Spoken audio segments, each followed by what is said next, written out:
Caião, eu fui profundamente calvinista.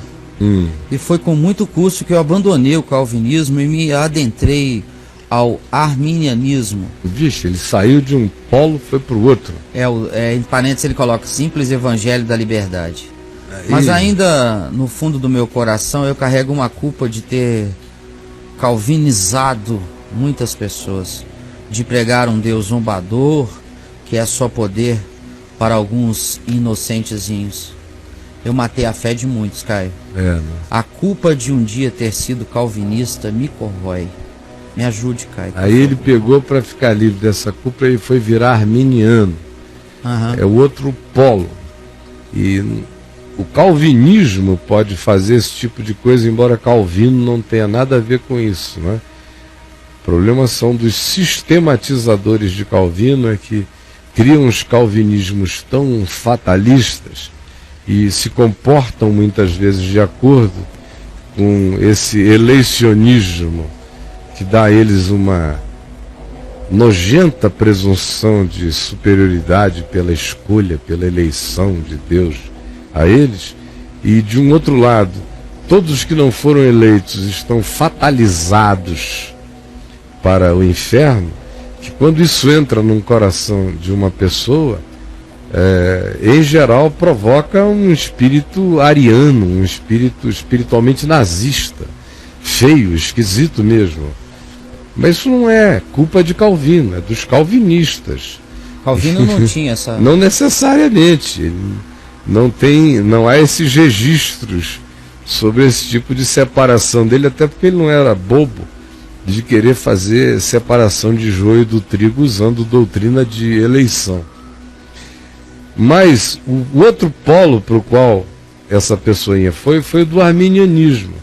Então, se no calvinismo você tem todas as seguranças espirituais, uma vez salvo, salvo para sempre, a graça de Deus é irresistível, aquele que vem a mim, disse Jesus, de modo algum eu lançarei fora, ninguém os arrebatará das minhas mãos.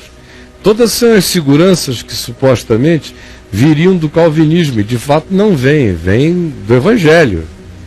O calvinismo é que sistematiza mais esses textos de segurança total. Do outro lado tem o arminianismo.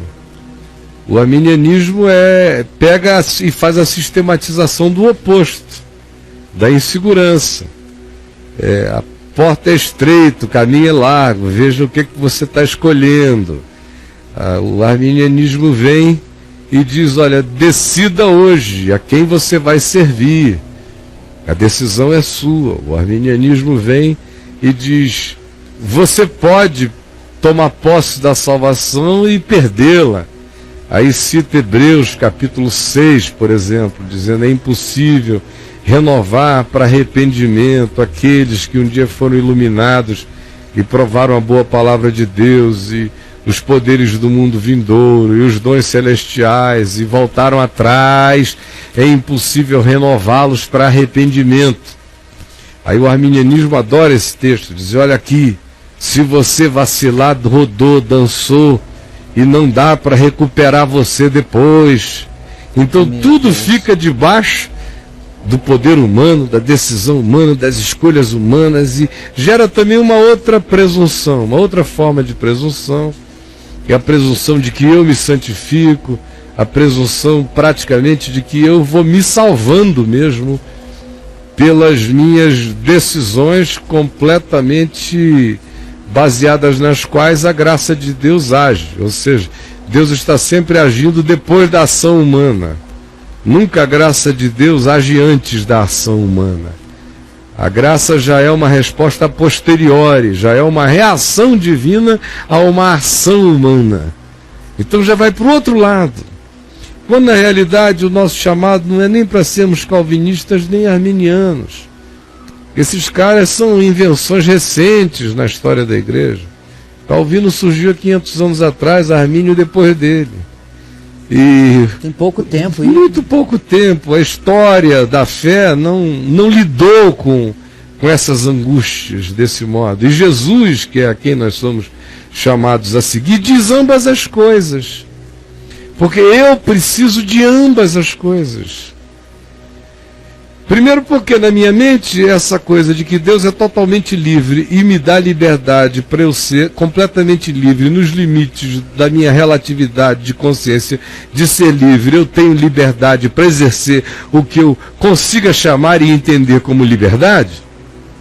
Conquanto essas duas realidades sejam reais, essas duas afirmações sejam fatos espirituais, mas a minha mente não tem o poder de fazer a síntese delas, como eu já tenho dito milhares de vezes aqui, sendo eu tão limitado ao tempo, espaço, a essa linhazinha do tempo que me diz que o passado foi ontem, o presente é hoje, o futuro é amanhã. Eu só consigo enxergar a realidade por esse condicionamento linear, espaço-temporal. E Deus que fala comigo na Escritura, meu Pai, Ele está para cima e para além de todas as referências. Tempo é um ente que é um acontecimento, é uma dimensão que existe nele. O não-tempo existe nele. Ele é o Pai da eternidade. Assim como Ele é o Pai do tempo, assim como o tempo nele não é tempo, assim como todas as coisas nele são tudo e tudo nele é nada.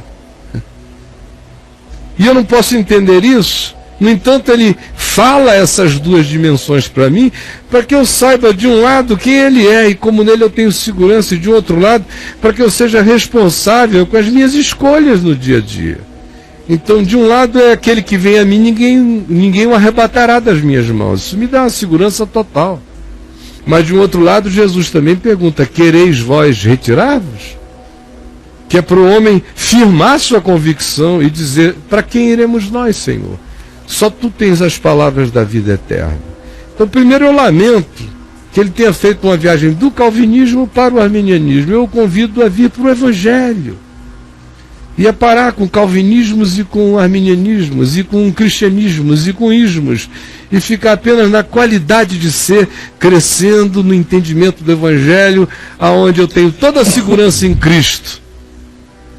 E ao mesmo tempo sou chamado a viver com toda a responsabilidade humana nos meus vínculos e nos meus atos. Essa é a síntese do Evangelho para a caminhada de qualquer pessoa. E é para isto que ele tem que caminhar. Segunda coisa, é que ele está perdoado por ter falado tanta besteira calvinista para outras pessoas. Quem é que nunca falou besteira? Besteira em nome de Jesus. Pelo amor de Deus, o que já se falou de besteira, cada pessoinha vendo a gente ali, ó, sabe que já falou bobagem demais. E ainda fala. E muitos sabem que ainda falarão muitas tolices. Tem gente falando besteira agora, escrevendo besteira aí agora. Tem gente que é capaz de dizer uma barbaridade, de repente, sobre o que eu acabei de dizer, dá um tiro de canhão, bah, não quer nem saber as consequências.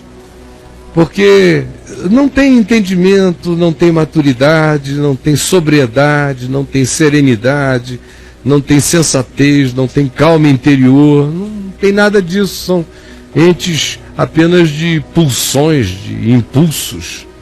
Então, meu amigo, você falou e você está perdoado pelas tolices que falou. E eu espero que você não vá agora fazer a cabeça das pessoas com arminianismo, porque é o outro polo só. Você só mudou do Alasca para o Acre. Você mudou do frio total para um calor extraordinário, para os trópicos. Mas, por favor, pare com isso, porque esse é apenas um outro polo de algo que na nossa vida precisa ter um equilíbrio. E o equilíbrio é a afirmação comum de ambas as coisas. Em Cristo você está seguro.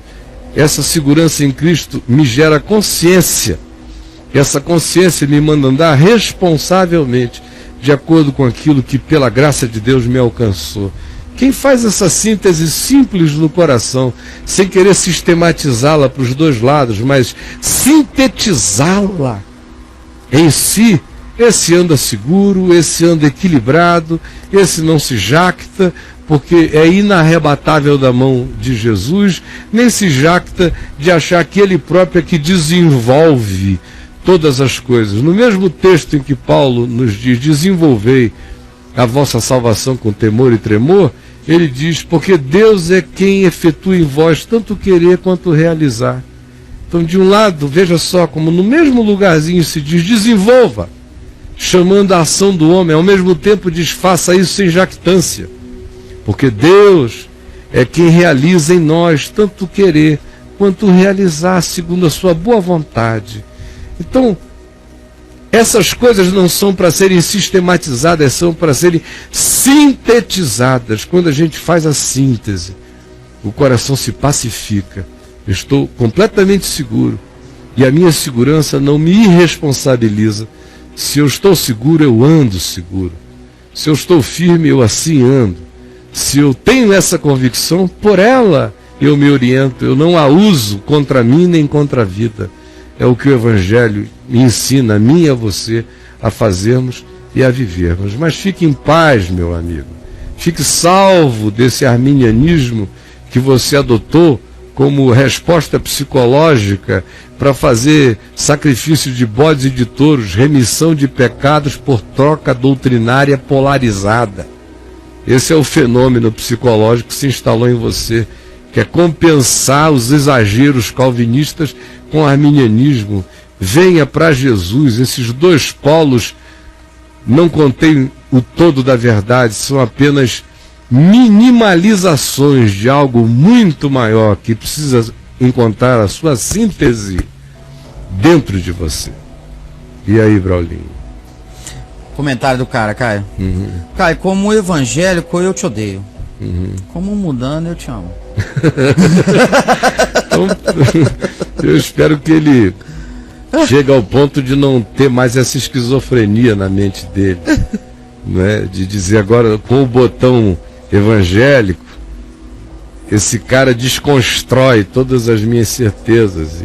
Mas como um ser humano eu estou tão feliz de estar sendo. Eu espero que ele seja uma pessoinha só. Sim. E que tudo se integre dentro dele, que não haja essas rachaduras no coração de nenhum de nós. Isso é demais.